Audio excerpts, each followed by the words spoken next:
You heard the rumors about Dr. Umar Johnson allegedly being arrested, all because he been scamming and scheming for the past 20 years. He been working on building the school, but he acquired millions and the school's still not up and running.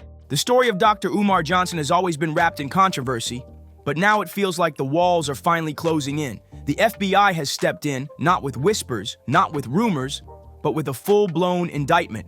We're talking RICO charges, tax fraud, wire fraud, and a paper trail that prosecutors claim stretches back to the very donations that built his reputation.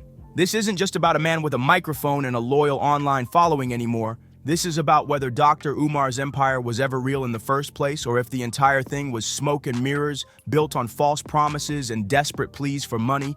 For years, Umar styled himself as the Prince of Pan-Africanism. He delivered fiery speeches, shamed his critics, and pushed a vision of independence through education. But that vision always seemed to revolve around one thing: money. He begged for it in cars, on live streams, on makeshift stages, telling supporters to send funds through Cash App, PayPal, and Apple Pay. Now, according to IRS Form 990, the filings reveal disturbing financial irregularities, okay, with Jermaine Shermark. That's how he files it. He doesn't file it under Dr. Umar. It's Jermaine, okay? His rallying cry was the same every time: support the school. But after nearly a decade of donations, the so-called Frederick Douglass Marcus Garvey Academy never seemed to open its doors. What did open, according to the feds, were bank accounts, frozen now, that they say tell the real story. The moment it all started to unravel was pure theater. Umar went live on Instagram looking more rattled than ever before. And the bank told me to enter my 16-digit card number. I did that. They told me they had no record of my account. They had no record of my account. Gone was the confident preacher-style bravado. Instead, there was panic in his eyes. He told his supporters that his accounts had been frozen, that he had no digital currency, that the government was targeting him because he was a black man trying to uplift his people. He begged his followers to keep sending funds directly, as if the problem was simply an error at the bank, not an FBI investigation into fraud. It was the first time in his career that his voice trembled. You could almost see the realization dawning on him that the show might be over. Like, Dr. Umar is not a real person that anybody should be taking any advice from. I hope that we all understand that, but it seems like some folks are surprised. What his supporters didn't know at that exact moment was that the FBI had already ordered him to turn himself in. The live rant wasn't just another Umar performance. It was damage control. He was trying to hold on to his image, keep the donations flowing, and maintain the illusion of control while the walls were collapsing. Behind the scenes, he was quietly preparing to surrender, instructing his inner circle to keep it as quiet as possible. No photos, no press, no official statements. Dr. Umar has access to no money right now because my personal account contains all of my money. I only send it to Apple Pay and PayPal as necessary. So the Prince of Pan-Africanism, for the first time in my life, is without any digital currency. So for my loyal supporters out there, if you can spare a few dollars so I can take care of Queen Mother Ifa Tunde and myself until my bank account is frozen or canceled so I can get my money back and open up a new account, please hit my Apple Pay or hit my PayPal. Just slip into custody and pray that nobody noticed. But Umar underestimated the times we live in. Secrets don't stay buried, especially when someone like Tasha K decides to dig. Within days, she was online with a video breakdown, not just gossiping, but showing the receipts. IRS filings, inconsistent numbers, forms that suggested the fundraising story didn't add up. According to her research, Umar's nonprofit claimed to have over $634,000 in assets in 2024. According to IRS Form 990, the filings reveal disturbing financial irregularities, okay, with Jermaine Shermark. That's how he files it. He doesn't file it under Dr. Umar. It's Jermaine, okay? Now, the nonprofit shows assets of $634,436 as of 2024. This is what he's saying that he raised. This is what he reported. Okay, now you know he go begging inside of that car without a haircut every other day or on the side of the building in which he lives in, because they say his house is right there on a row house in Philadelphia somewhere. Okay, according to the IRS filings, this is inconsistent reporting of contributions. Okay, now while official filings show that only $321,408 in total contributions over the last 5 years, evidence suggests Johnson raised significantly more through other channels. But the contributions officially reported over 5 years barely scratched $321,000. That discrepancy wasn't small. It was massive. And the suggestion was obvious. More money had been raised through his constant online begging, but not all of it was being reported. It's in Pan-Africanism, brothers and sisters. I'm back again. While I was on the live, the children had snuck into the school, which means they knew the door was unlocked. Listen to me, brothers and sisters. For children to know that a door is opened, and I was only away from the school for 30 days. For children to know that the door was open, and I was only away from the school for 30 days. For children to know the door was open, and I was only away from the school for 30 days, I wonder when they broke in. I wonder when they broke in, because if the children already know the door was open. This is exactly what prosecutors seized on. They alleged that Umar diverted funds meant for the school into his personal accounts, using donations not to build classrooms, but to bankroll his lifestyle. The cars, the travel, the endless appearances, it all looked very different when lined up against the IRS paperwork. Umar may have thought filing under his government name, Jermaine Shoemake, instead of Dr. Umar would protect him. But the trail was too easy to follow. And once the feds matched the donations with the missing money, the fraud narrative practically wrote itself. The school itself has become a symbol of the entire scandal. For years, Umar promised it was just around the corner. He bought property in Delaware and proudly posted videos of the abandoned buildings, declaring that soon they would be a shining example of Black independence. He claimed construction was underway, that permits were being secured, that doors would open for young boys who had been failed by public schools. Every time a date approached, it was pushed back. Plumbing issues, zoning problems, new fundraising goals, each excuse piled on the last. And yet, despite nearly a decade of donations, the buildings remained the same, boarded up, empty, and silent. For critics, this was always proof of a grift. For supporters, it was just proof that Umar was fighting against the system. But now, with federal charges on the table, even his most loyal backers are struggling to explain why millions in donations never produced a functioning school. The name itself, Frederick Douglass Marcus Garvey Academy, was meant to give Umar instant credibility. He repeatedly claimed to be a descendant of Douglass, though the Douglass family publicly denied it. He invoked Garvey to paint himself as the heir to Pan-Africanist dreams. But symbolism doesn't pay contractors. Legacy doesn't file tax returns. And once the Fed stepped in, all the branding in the world couldn't cover the gaping holes in his story. The indictment reportedly goes beyond just sloppy record-keeping. Prosecutors are treating this as organized fraud. They say Umar set up multiple accounts, shifted money around to disguise the true totals, and willfully failed to disclose funds to avoid taxes. That's why RICO charges are on the table.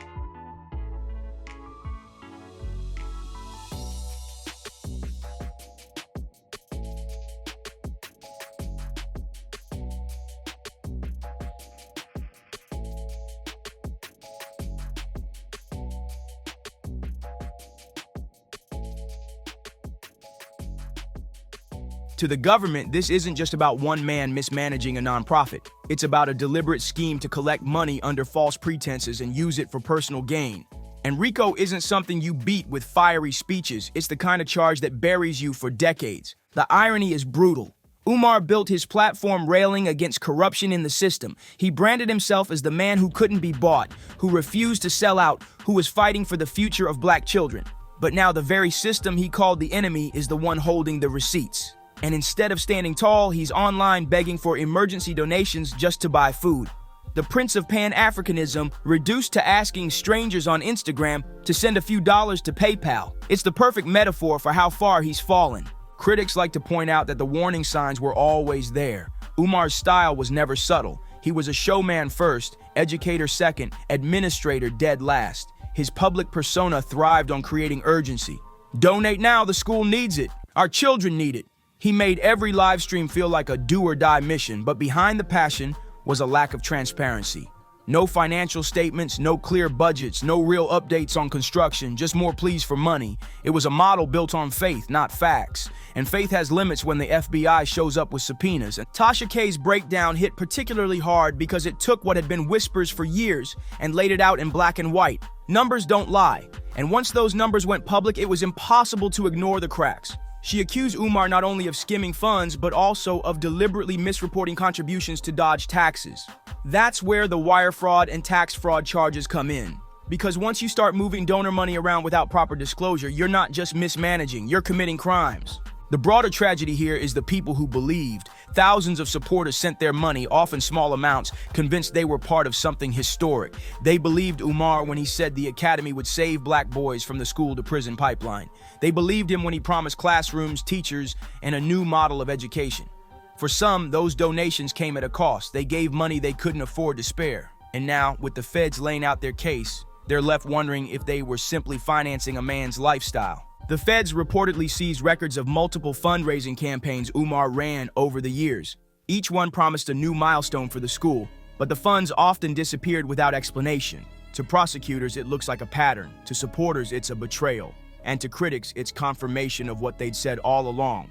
Umar was running a con. Still, the story isn't over. Umar hasn't been convicted yet, and in his own mind, he's still the victim. He insists the charges are part of a plot to silence him, to destroy a strong black man standing against white supremacy.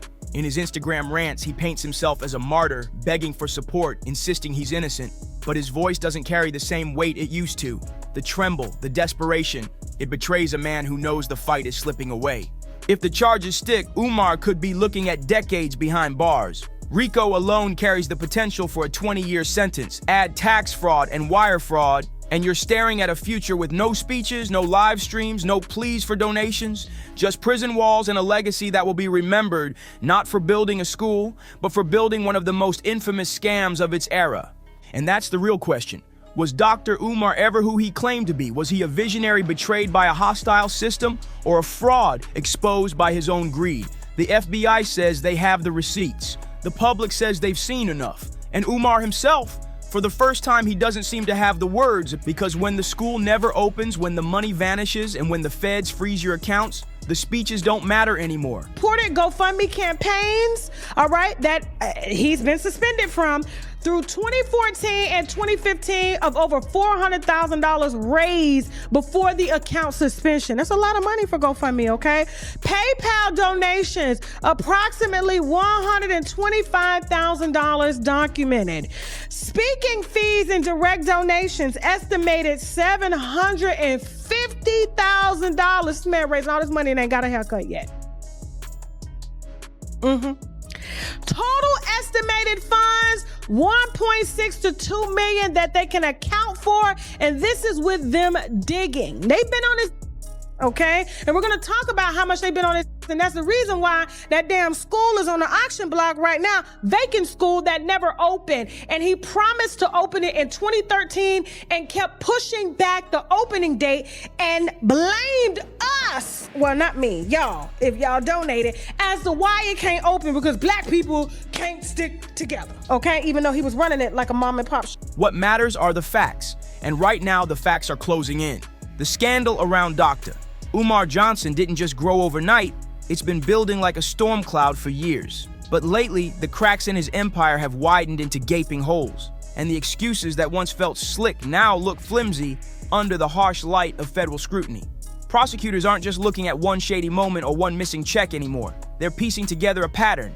And one of the strangest episodes in that pattern is the so-called vandalism stunt that Dr. Umar himself tried to use as a shield. In June, when people were already asking hard questions about the money trail, Umar suddenly popped up with a story that sounded like it was ripped out of a bad playbook. He claimed his school, the very same Frederick Douglass Marcus Garvey Academy that donors had been waiting on for nearly a decade, had been vandalized, not destroyed, not burned down, but damaged just enough, he said, to make it impossible for the doors to open that year. His followers were expected to believe that, once again, outside forces had conspired to keep the dream on pause.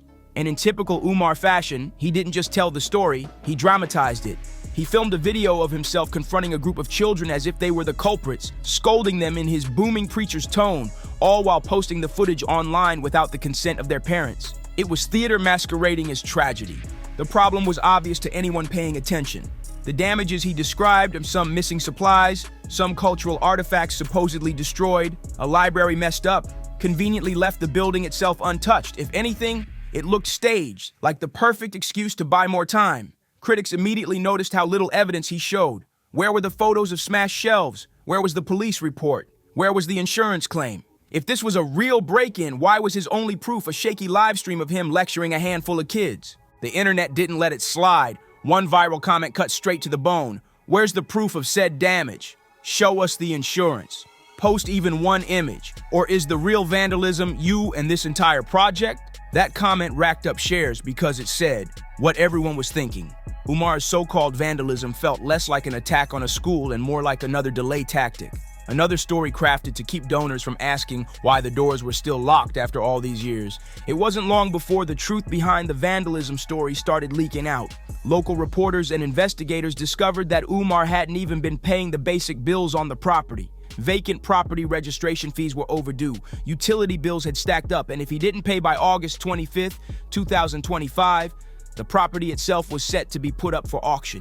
Imagine that. After all the speeches, after all the fundraising, the academy was about to be snatched out from under him by the county over unpaid bills. That revelation blew the lid off his entire narrative.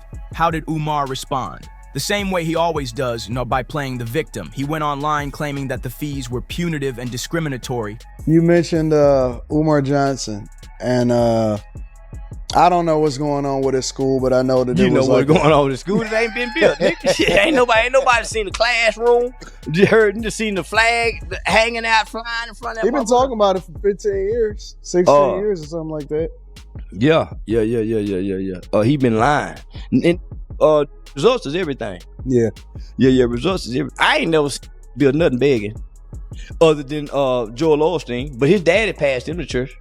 Yeah, that is true. His daddy passed. I ain't never seen him build nothing begging. That the state was targeting him because they wanted his school shut down. He painted himself as a martyr being crucified by the system, begging his supporters once again to send money to keep the dream alive. To some, it worked, but to others, it sounded like the same tired cycle. Crisis excuse, donations repeat. Tasha K, who has been one of his loudest critics, made sure nobody missed the point. She said flat out that Umar's vandalism excuse was just a smokescreen to distract from the auction notice. According to her, Umar was using the sympathy of his followers not to protect a school, but to protect himself from legal consequences. And if you thought that was the worst revelation, the real bombshell was still coming. Leaked federal documents revealed that Umar's alleged scheme wasn't just about one property or one school. The feds claim he raised more than $1.5 million through platforms like GoFundMe and PayPal, tied to various causes he promoted. Some were for the school, others were for vague community projects that were never clearly explained. And in every case, nobody could say where the money went. There were no completed projects, no documented results, just Umar's word and a trail of frozen accounts. The leaked breakdown was damning. Over $400,000 raised through GoFundMe before accounts got suspended, $125,000 in PayPal donations, and nearly $750,000 from speaking fees and direct contributions. That adds up to somewhere between $1.6 and $2 million, money that the FBI says never landed where it was supposed to. And remember, these are just the numbers they could verify. If Umar was shifting cash between accounts under his government name, Jermaine Shoemake, the true totals might be even higher. This is why the school remains vacant, why the auction looms, and why the FBI isn't buying his excuses. Because for more than a decade, the only thing that seems to grow is Umar's speeches, not his results. Charleston White, never one to bite his tongue, roasted Umar in the way only he can. He accused him of preying on black women, flattering them with speeches about loyalty and independence, only to emotionally manipulate them into handing over money. He pointed out the obvious. Umar's been talking about the school for over 15 years and hasn't delivered so much as a functioning classroom. Results are everything, Charleston said, and Umar ain't never built nothing but excuses. It's not just critics saying this anymore. Even Umar's former allies are peeling away. Tariq Nasheed, once one of his loudest supporters, revealed in a Vlad TV interview that he not only believed in Umar's vision at first, but even donated his own money. He tied his reputation to Umar's project, putting him in documentaries and backing him publicly. But as years passed and the excuses piled up, Tariq says he had to be honest with himself. By 2017, he told people straight up, the school would never be built. It didn't take 15 years to renovate a property. If Umar had truly intended to finish it, it would have been open long ago. The fallout between Tariq and Umar was ugly. Tariq admitted he tried to caution Umar about getting distracted by social media drama and conspiracy theories, but instead of listening, Umar turned on him, lashing out publicly. That was the final straw. Tariq cut ties, and in the interview, you can see the shift in his tone. Respect mixed with disappointment, like he realized the man he once defended was never going to deliver. His words were brutal. That school ain't ever going to get built. If it was going to, it already would have. That kind of admission hits different because it comes from someone who was once inside the circle. When even your allies start admitting that your empire looks like a scam, it's a sign the tide has turned. And let's be clear, Umar has been on the FBI's radar longer than he realized. The first real strike wasn't even about money. Back in 2018, the State Board of Psychology accused him of practicing without a license. He denied it, of course, but the evidence was hard to ignore. Videos showed him speaking like a psychologist, giving diagnoses and positioning himself as an expert. He even published a book, Psychoacademic Holocaust, where he claimed ADHD and other learning disabilities were essentially fabricated tools of systemic oppression. Then, in other videos, he said those very disorders weren't real at all. It was inconsistent, contradictory, and ultimately reckless. For the FBI, this showed a pattern. Umar was willing to lie, exaggerate, and manipulate if it helped him maintain authority. Practicing psychology without a license is one thing. Doing it while simultaneously soliciting millions in donations for a fake school is another. The two stories connected neatly. The feds saw not just an unlicensed doctor, but a man willing to blur every line if it meant maintaining power and pulling in cash. Now, all those threads and the fake psychology claims, the frozen accounts, the phantom school, the staged vandalism, the auction notices, are coming together in one damning narrative. Every trick he thought he could bury is back, this time as exhibits in a federal case.